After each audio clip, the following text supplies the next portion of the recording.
You're listening to the Kiwi Tripsters Travel Podcast.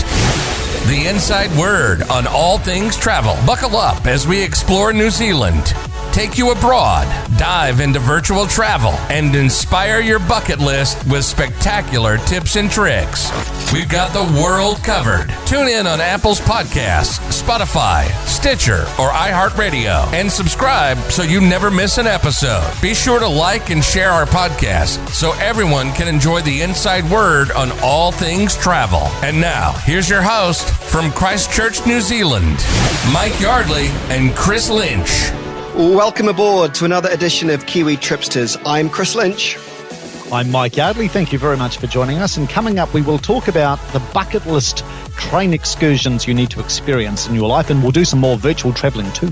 I love virtual travelling. Didn't think I would, but I'm right into it. But first, we're going to talk about the best travel movies to really get you excited when all this lockdown finishes. And I know, Mike, you've been very busy because you've got a lot of time on your hands. You've been assembling a list of some of the best places to travel when it comes to movie magic.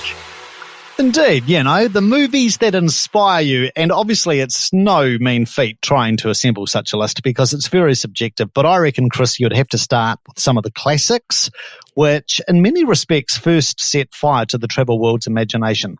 Roman Holiday is a star specimen. That's with Audrey Hepburn ripping through the streets of Rome on a Vespa. And similar to that, back in the 50s, To Catch a Thief is credited with making Americans so conscious of the French Riviera. So that was with Grace Kelly and Cary Grant, lustily shot on the French Riviera. And I mean, you only have to look at the impact of The Rings and The Hobbit on New Zealand and how it's, mobilized millions of visitors to our country, kind of like The Sound of Music and Salzburg. The Sound of Music is probably the ultimate travel movie classic because 60 years later, that film still underpins Salzburg's pulling power where the hills are still alive, Chris. They certainly are. It is amazing, is it, when you think of all these years gone by, and yet that hill, that location still remains popular today, probably more so now than when the film was first released. But I know for you, I'm thinking though, in your list of things to do in terms of magic, road trips. You like your road trips. You've done a few of those in America. I love my road trips, yes. And also your rail as well. So I'm guessing your rail trips are up there as well for you? Absolutely. Yes. Recently, the movie Darjeeling Limited was released, and it's a really great rail romp through Rajasthan and India. For me, I think the ultimate rail trip movie would be Murder on the Orient Express. There was the original back in the 40s, of course, and then the remake just a few years ago. And that has just continuously fortified the world's seduction with that luxury train excursion, the Orient Express. Road trip movies, Chris, I reckon you'd have to include Priscilla, Queen of the Desert, on that list. And the Outback really is the star of the show alongside the drag queens. The contrast is just amazing, isn't it? When you see all the pink and purple with the very dry outback land, it's quite funny. That's true. And if you go to Broken Hill today, there is the hotel, the Palace Hotel, where they stayed a night during the movie. And I won't repeat some of the rather X-rated lines from the movie. But it's that hotel where there were those like completely larger-than-life murals on the walls. Yeah. So people still can go and stay at that hotel that featured in the movie. And they've even got like a Priscilla bar there. So, yeah, that legacy lives on. But aside from that, I reckon the most iconic road trip movie ever, Chris, would have to be National Lampoon's Vacation with Chevy Chase playing Mr. Griswold. And it was that movie that inspired me to check out Monument Valley in the United States. Not just a Roadrunner, but the Griswolds on their road trip. I'll tell you what, though, I think some of the big tourist attractions or tourist hotspots now are these places where you can pretend to go and travel to find yourself. That kind of theme is quite big, isn't it? Yes, you've thought about finding yourself, and where? Tajikistan, was it, Chris? And I still can't find myself. I've been searching for years.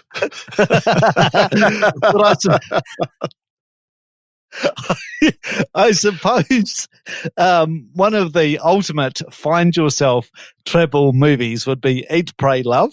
Mamma Mia probably riffs on that theme as well in the Greek islands. My favourite find yourself movie would be Under the Tuscan Sun, based on the real life adventures of Frances Mays, played by Diane Lane, and she does such a brilliant job. Frances Mays is a stunning woman. She still lives in that 200-year-old farmhouse, Bramisoli, just outside Cortona. And if you've seen the movie, you probably think, yes, I need to get myself to Tuscany. You can go that one step further. You can actually go and look at Bramisoli Villa in the flesh, wrapped in that Tuscan countryside. It sort of brings movies to life. Facts you don't need to know. Elton John has a multi-million-dollar mansion there, in case you cared. Yes. Did you know? Did you know that? You didn't say that with such certainty. I don't know why I know that, but I know that. I thought he had a mansion in every major tourist hotspot around the world. Quite possibly. He's got the money for it, hasn't he? Yeah, good on him. Now, what about the Bond movies? Because, I mean, I'm not a massive Bond movie lover, but I do love looking and exploring at some of the destinations where the movies have been filmed or based on. I think that's probably the same for many people. There's actually a website, Chris, called onthetrackwith007.com. And if you are a true Bond junkie, you can actually plan your world travels based on all of the locations that are featured in Bond movies and the hotels that are featured in Bond movies. So that's, for your real hardcore Bond fan. But yes, from Dr. No to Spectre, every Bond flick can give you the travel bug, I reckon. And I think one of the greatest Bond legacy sites you can see is actually a revolving restaurant on top of a massive Swiss mountain summit called Schilthorn. And the revolving restaurant was under construction when Bond's talent scouts identified it and thought, wow, that would make such a cool location to double as a villain's lair, high in the Swiss Alps. So because this restaurant was still being constructed, Bond's producers actually took over the project and finished it. They finished building the restaurant in exchange for being able to use it in the Bond movie on Her Majesty's Secret Service. And today, it is so cool to go up to that restaurant. It's 3,000 meters high. Wow. Obviously, go there by cable car. And alongside the restaurant, they've actually got a permanent James Bond museum built into the restaurant. So I think that is such a cool legacy from the whole Bond experience. By the way, No Time to Die, which is the next Bond movie, COVID has delayed its release, so it won't be out until November, which is, I think, the last hurrah, isn't it, for Daniel Craig? It is. What about, there are probably movies that have become billboards for many cities around the world. And I can think of a few, Marina Bay Sands, for example. What do you think? Yeah, definitely. Crazy Rich Asians comes to mind. Whenever you say Marina Bay Sands, the two have become synonymous because that it does, doesn't it? Yeah, absolutely. And that movie actually was sort of like a giant ad for Singapore because it attracted so much interest in visiting Singapore from moneyed millennials, who love all the bling bling, like Chris Lynch, I have to say. So yeah, the Marina Bay Sands, very much iconic and probably made even more famous because of that movie. Similarly, Lost in Translation is really just one big movie ad for Tokyo and the Park Hyatt Hotel.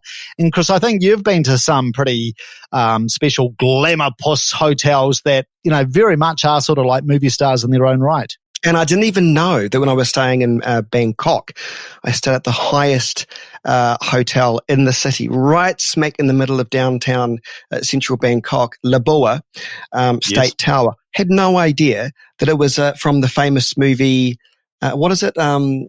And see, it's so famous, I can't even remember it now. The Hangover. Oh, of course, yes. See, I didn't even know anything about that. I stayed there because it just looked luxurious and beautiful and glistening, all those lovely things I love about hotels. And I've got to say, it was. And I've got to say, it is like stepping into a movie. You feel like you're in a movie set. Everything feels very lush, very expensive. But of course, the New Zealand dollar at that time when I went there about 2 years ago now, Everything was so incredibly cheap. And what an amazing city. What an amazing alive city, Mike. And correct me if I'm wrong, Chris, because I haven't been to that hotel, but as people probably recall it from The Hangover, at the top of Labua is that amazing rooftop open-air bar, right? With just the most incredible view. Yeah, you know how sometimes you have a lot of travel brochures on hotels, and when you have a look at what they've got on offer, you think, okay, it can't be that great. You've increased the contrast somewhat. This was just out of this world. What you see from those beautiful travel brochures is what you get. I mean, it just looks over. You get 360-degree panoramic views of all of Bangkok. And it is, and if you're staying in that hotel, you can go to the bar for free. If you're not, I think you have to pay a cover charge to get in. And when I was there, it's often used for a lot of graduation parties, I noticed. Okay. But yeah, if you get the chance, that would be something that I would definitely tick off my bucket list. In fact, I've done it now, but for others who perhaps are traveling for that one night experience in Bangkok. Indeed. By the way, speaking of Asia, just to sort of reinforce the power that movies have to transport people to the dream destination of their choice, just look at the power of The Beach, starring Leonardo DiCaprio, and how that unleashed such raging over-tourism on Maya Bay, the beach, in the PP Islands, to the point that for nearly 2 years now, it's been closed to tourists because the reef and the surrounds had become so trashed. So yeah, Hollywood's, factor and pulling power is immense when it comes to travel trends. Just finally, what would be your all-time favorite travel flick, Mike? I've got a first equal, Chris, and I know this one is very, very low rent, but I'm going to say Borat, because his travels across the US and A, as he chooses to call it, in search of Pamela, I just think is the most fabulous classic road trip movie. And also because I am absolutely besotted by Greece and all of their ancient glories and ruins, I would also say my first equal is the brilliant comedy movie My Life in Ruins, which revolves around this rather ditzy American tour guide and how she has to try and handle this very high maintenance tour group of Americans. It is laugh out loud all the way, but you'll also fall in love with Greece. Well, you've surprised me there. You may have some other choices and other picks of your great travel movies. Be sure to share your tips with us on our Facebook page, and of course your feedback on our podcast service of your choice. Well, if you're busy planning and dreaming about some bucket list travel experiences, Mike is the man. He's the transporter from way back, aren't you? And we're going to feature and profile now some bucket list rail experiences over the next month or two. I love this. I want to get started though, Mike, and I've been looking into this. Switzerland's Golden Pass. It just looks golden. It looks amazing. It is truly a magical rail experience, Chris, and yes, hopefully we'll be able to get back on those rails next year. The whole Swiss transport system, I think, is a marvel because they're such a small country, about a third of the size of the South Island of New Zealand, and they've got 30,000 kilometres of rail track crisscrossing an incredibly mountainous country. It is just an engineering achievement of epic proportions, and their collection of scenic train journeys are the stuff of legend. There's like the Glacier Express, the Bernina Express, which is not a fast-running sewing machine, by the way, the Gotthard, and the Golden Pass. And the thing about these scenic train trips is if you do one of them, you're hooked, and you'll be gagging to do all of them. Well, that's what I was going to ask, because what is this one's, why is this so great compared to others? Because you've been on so many. Once you've gagged for one, how are you going to gag for the others? Well, I put Golden Pass to the test about a year ago, and it's reputed to be the pioneer of the panorama train. So, for example, when you go on like the Transalpine in New Zealand, or what's the one between Christchurch and Picton? Transalpine. No, that's the West Coast one. I'm trying to think. The name's gone. The name's disappeared from me. Anyway, it'll come back to me. The Coastal Pacific. There you go. you know how they've got those really big panoramic windows, sort of like from ceiling to floor, virtually. Yeah. They're big, wide windows. It was the Golden Pass line that pioneered that. That's where the first panoramic windows appeared. So that was over a century ago. It's amazing. So it was the first service in the world to have those giant picture windows to maximize the view. And what makes it really special, the Golden Pass line, Chris, is it's not just a tourist line, but it's a crucial commuter route weaving through countless alpine villages. So while you're busy taking photos on board, you know, the locals will jump on board the train with their bread, heading home to feed the kids. And you've got the flexibility to do it as a day trip or hop on, hop off as you please all along the line. How long does it go for? Well, the full journey stretches from Montreux to Lucerne, and it's just over 200k, which takes about 4 hours to complete. Interlaken is the halfway point. I started in Montreux, and the climb out of town is incredibly steep on a curving cogwheel track. The thing which is just mind-blowing is you rise and rise and rise above these stunning Lavaux vineyard terraces, which are hundreds and hundreds of years old, and they're wrapped all around Lake Geneva like cascading terraces of wine.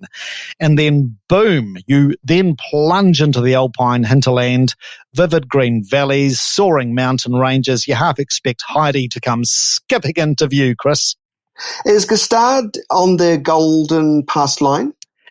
Yes, actually, this is quite a popular stop. If you want a bit of glam and Gucci and chic chalets, yes, it would be rude to overlook it. It's all very posh, but very popular. Another popular stop, and as I say, it's like a hop-on, hop-off, this Golden Pass line. Another really popular stop is Gruyere, the cheese region, and the fabulous village of Rosinier, which boasts Switzerland's biggest chalet. It's a 5-story masterpiece, all intricately carved. And as you pass from French-speaking to German-speaking Switzerland, you can tell where you are based on how they stack their wood outside their chalets. Oh, wow. And I know this sounds very like cliche and stereotypical, but it's so true. The French-speaking residents will stack their wood with a very sort of free-for-all air of independence. It's all very free-form, the way they just sort of bundle it all together. The Germans, they will stack their wood with, you know, the most methodical precision. Nothing's out of line. It's all perfectly symmetrically formed. I love that. So it's a very sort of instructive lesson on the difference between the French and the Germans. Well, what about the Simon Valley? This really is a quintessential pastoral pocket of Switzerland. You've got your cozy chalets, plump cows, clanging bells, and medieval castles keeping watch.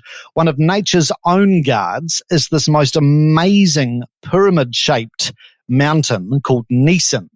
And in the afternoon sun, it casts the most perfect-shaped triangular shadow over the lake. You would think it was man-made. It's just so incredible. But because it's, you know, so perfectly shaped, I am sure the German-speaking Swiss highly approve of it. After this, I mean, what really stands out for you with all of this? Because there must be some standout destinations on all of this. Well, just past Interlaken, I was intrigued to discover Meiring in this town. It has so many claims to fame. It's Meiringen. Sherlock Holmes fans, they will flock to Meiringen because the town's waterfalls, the Reichenbach Falls, was the setting of the final showdown between Sherlock Holmes and Professor Moriarty. And they mourn his death every year on the 4th of May. And if you're a fan of the meringue, you will be in meringue nirvana in Meiringen, because this is the town where they apparently hail from. And then after Meiringen, before you reach Lucerne, you've got the drama of the Brunig Pass, before weaving through the most eye-catching assortment of chocolate box villages like Langeren, Sarnen, and Sachsen. They're just all delicious. Does it run all year round? Yes, and it really is like a rolling show reel of Switzerland's greatest hits. Switzerland in a snow dome via this rail line, and it's such a detailed and diverse, ever-changing landscape between Montreux and Lucerne. So you just feel like you've just seen like a kaleidoscope of scenery. But if you want a decent carpet of snow to rev up the experience, November to April is the best time to experience the Golden Pass line. So perhaps, add that to your bucket list for November 2021.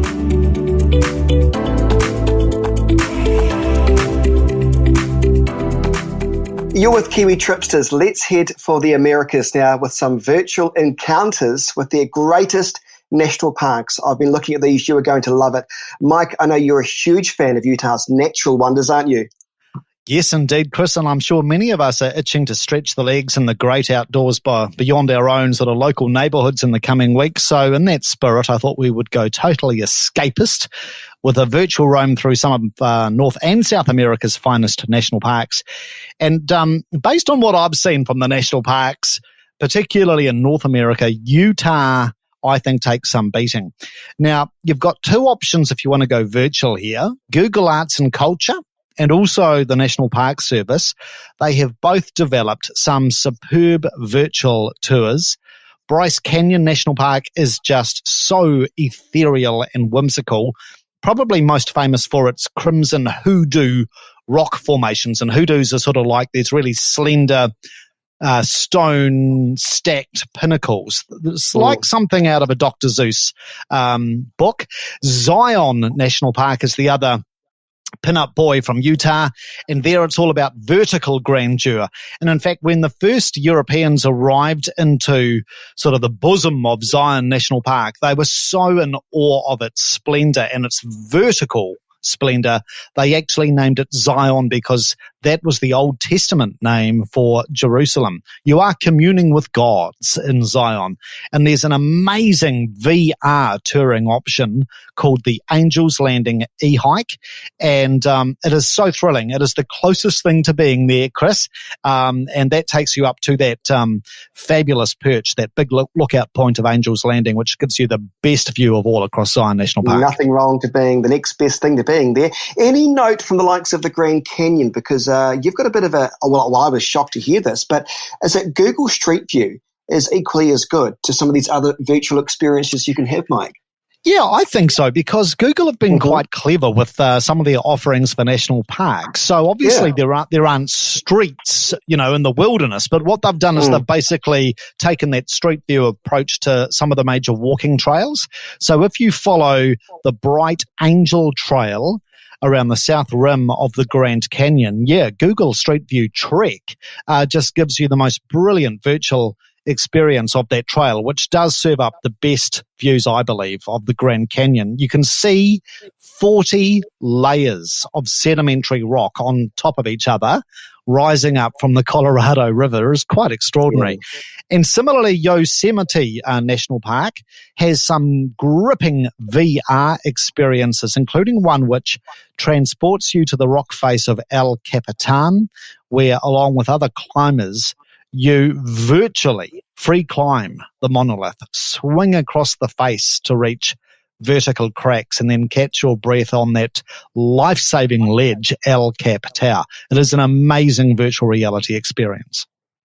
I'll tell you what I like. It's not perhaps virtual reality, but I've seen some of this, the live webcams that are available if you go into Yellowstone Park, for example. But it kind of is hit and miss, isn't it? Yeah, it can be. I actually think the best virtual experience at Yellowstone are the live webcams. And they've got a fabulous one that gives you an around-the-clock ringside seat of Old Faithful, which is the big old gusher, which certainly knows how to gush. I've never been to Yellowstone. It's actually top of my USA wish list for next year, Chris. I'm surprised, but you've been everywhere. No. What about Alaska? I mean, I've been looking at some of the virtual tours there now, and incredible. Yeah, Denali is particularly good, which includes the US's tallest peak, Mount McKinley. And if you've ever dreamed of visiting Glacier Bay National Park, or Glacier Bay, as the Americans call it,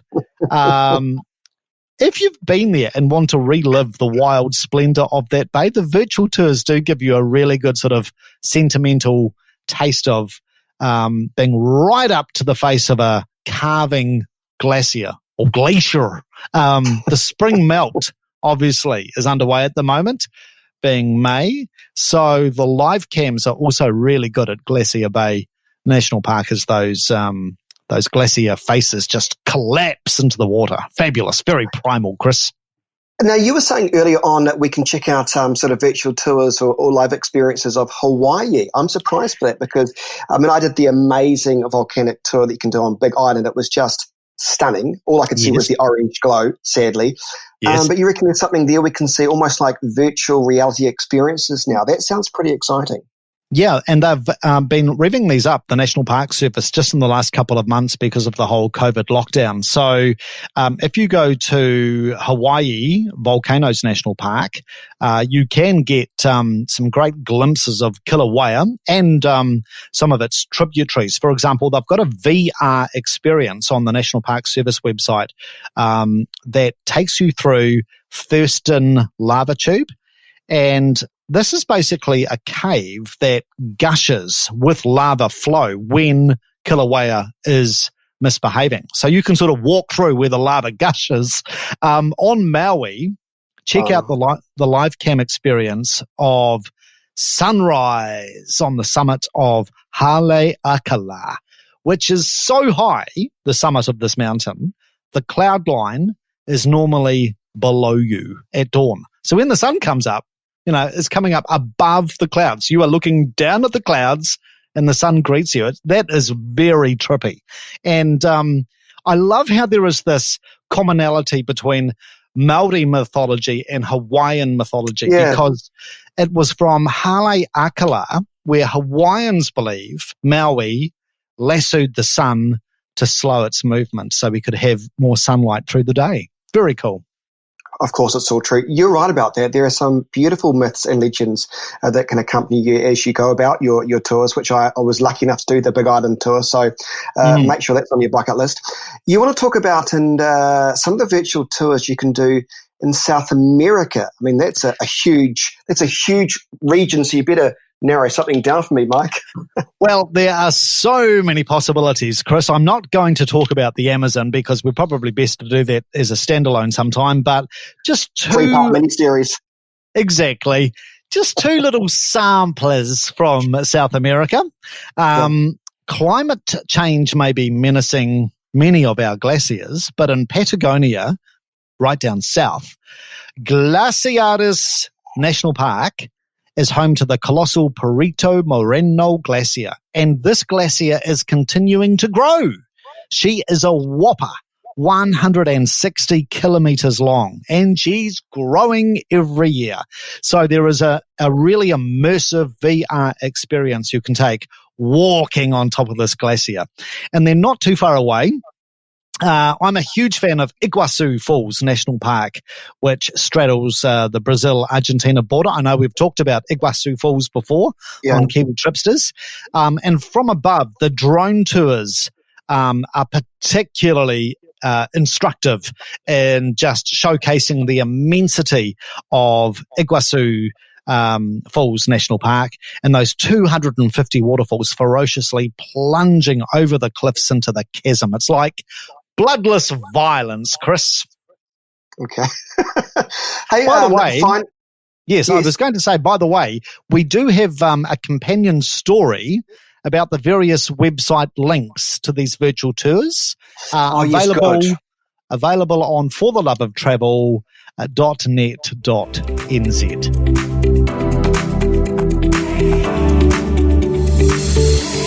Finally, in this edition of Kiwi Tripsters, let's enjoy a slice or two or three of virtual Australia. Wildlife is the centre to Australian ideas, you have to say. And Mike, I love this. I've been watching a bit of this lately. I'm getting quite into Taronga TV.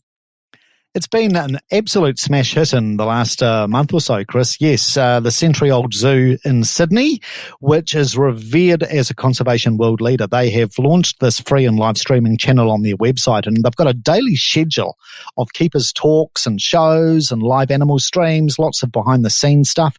Hugely popular with the kids, lots of fun and educational content. And similarly, the Australian Reptile Park has also recast its riches online with a lot of live streams. The most popular at the Reptile Park is the daily feeding session with Elvis the saltwater crocodile. Now, he's a very cranky croc. Yes, he's a monster. Have you? Have you? I thought you might have been there. Now, he's the crocodile that ate his girlfriend.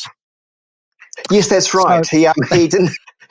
He was on a date, didn't like the girlfriend, so he ate her. But also the reason why he's now you can now see him in an enclosure is because he's quite dangerous. He used to going to try and attack everybody either in the local bays or people who are riding their boats. So I thought, well, no, he's got an anger problem, so we better pop him somewhere that doesn't. I mean, the only option really was to either kill him or to keep him in an enclosure. And so now you got this idea, and he seems quite happy. I've met him. I said hello, and he didn't greet me, just stared at me. So it's not all bad news.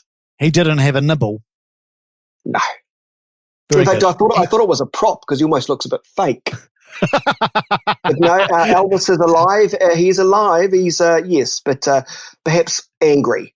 Yeah. So he is really popular on the live streams from the Australian Reptile Park. He actually recently destroyed a lawnmower who he had decided had got too close for comfort at the Reptile Park, so dragged the mower into the water, drowned it, and then tried to eat it. Fair enough. Can I just say the Australian Reptile Park is wonderful. It's such a beautiful environment for the animals. It's not like some of the zoos that you may see where everything's a bit too closed off. It's a brilliant, brilliant park, but it also acts as an educational institute for the local schools, local primary and intermediate schools as well. So I would highly recommend going there. It is brilliant. Fantastic. Now, also on the wildlife front, if you are a Manly Sea Eagles fan, obviously the NRL is meant to be starting again at the end of May. You've probably been suffering withdrawal. I'll tell you what the next best thing is, Eagle Cam. Now, these guys, the Sea Eagles, are white-bellied sea eagles. They are the emblem for the NRL team, and they've got this awesome live cam network in Sydney of sea eagles, so you can get right up close and watch their nest behaviour and when they take flight, which is a beautiful spectacle. It's curiously quite addictive. And in a similar vein, how about tracking the sea creatures of the Barrier Reef? They have tagged a whole heap of turtles and sharks and manta rays, so you can watch the real-time data to plot their movements as they cruise the reef, and it's astounding how far they will roam in a day and how fast they go, particularly the sharks. They're like jet boats. Gee, that's pretty cool. I haven't seen it. I must have a look at that. That's interesting. But you're right about, I've actually seen on Facebook, some of the live feeds on Facebook now come up and you can just see eagles doing nothing, chilling out. And it's a live camera feed. There is some amazing stuff about. What about the likes of the outback? I'm talking the real outback. I mean, that must be hard to go virtual, so to speak, because of the lack of reception, but not quite so. They've made an exception for that at Uluru in the outback, and there is a fantastic website which has been ramped up dramatically in recent weeks called Story Spheres, and it brings to life the mystery and majesty of Uluru.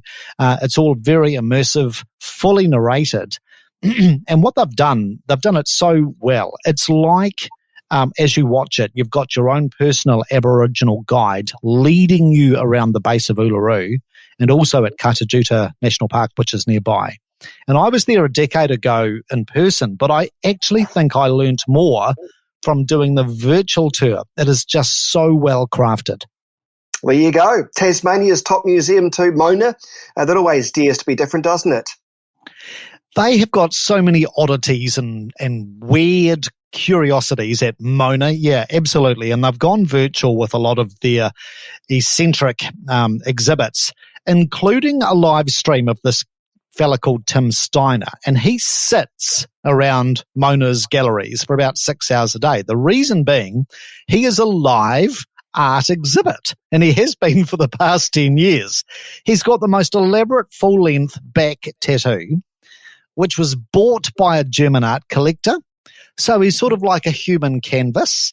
And the deal is, when Tim dies, his back will be skinned and framed and hung on the wall for this German art collector. So I know. So even though Mona is closed, the virtual galleries are still open, and you can go and watch the live streams of Tim still inside at Mona on display in the galleries. What will they think of next? I love Sydney, and I was scouted that, of course, the very famous, what do you call it? It's my favourite, rather, festival of all time, Vivid Festival. Vivid. This year. Yeah. Yes. But there are still some cool things you can do to have a look around when it comes to Sydney, right? Yeah, Sydney Opera House, they've got a weekly digital program that's been running since early April. It's called From Our House to Yours. It's going to run all through winter as well, and it includes full-length performances, live recordings, never-before-seen footage. It's all free and on demand. And I know there are also some great live webcams around Australia, but I actually reckon, Chris, and I know you love your webcams, I reckon Webcam Sydney is so good because the way it's positioned, you can watch the sun rise over the harbour, the bridge, and the Opera House. And it's just the most amazing way to start a day. And because of the time difference, in New Zealand, all takes place around 8 o'clock New Zealand time. So while you're having your breakfast coffee, watch Sydney get gilded by the sunrise. It is so cool. Yeah. Anything of note in Melbourne, but just before we go, because Melbourne's kind of like the cultural mecca, isn't it, for a lot of theatre, a lot of ballet. Yeah, absolutely. The Arts Centre Melbourne is home to so many performance companies like the Ballet, Australia Opera, and they've gone full tilt with a wealth of productions now being streamed for free, including upcoming productions that haven't been able to take to the stage. They've actually now just put online for free. Just to keep people connected with Australian culture. And something else that's trending, the Australian Ballet is now hosting live and free morning ballet classes online. So once you've watched the sunrise over Sydney, you can go and do your ballet, starting with the plie. Chris, it's not too late. It's time for you to unleash your inner ballet dancer. The lessons are waiting for you. You never know. Maybe we'll have to start doing TV video podcast, and I can show you my skills. Thank you very much. I love the fact that in this new normal, a lot of destination companies, a lot of cities are realizing that we're still stuck at home. Many of us are, and we're doing things differently. We're watching stuff on Zoom. We're listening to more podcasts. So I think that's brilliant. So all power to everybody who is changing the way they go about, promoting their cities. Be sure to like us on our Facebook page as well. Our show notes are available on the website, thanks to Mike, who's a hard worker, kiwitripsters.co.nz. Plus, we'd love for you to rate us, 5 stars only, and review us, Kiwi Tripsters, on the podcast service and platform of your choice. Yes, 5 stars, mandatory. By the way, if you want to check out those website links about the virtual national parks tours and virtual Australia, both of those articles are at fortheloveoftravel.net.nz. And we hope to catch you again in 2 weeks for a fresh episode. Take care. Catch you then. And that's a wrap for this episode of Kiwi Tripsters. Liked what you listened to? Then join us for our next episode of Kiwi Tripsters, where we bring you more travel inspiration, giveaways, and insider knowledge with expert guests on the show. Connect with us on Facebook and Instagram, and visit us on kiwitripsters.co.nz. But most importantly, subscribe and comment on Apple Podcasts, and tell us what you think of our show. Till next time, safe travels.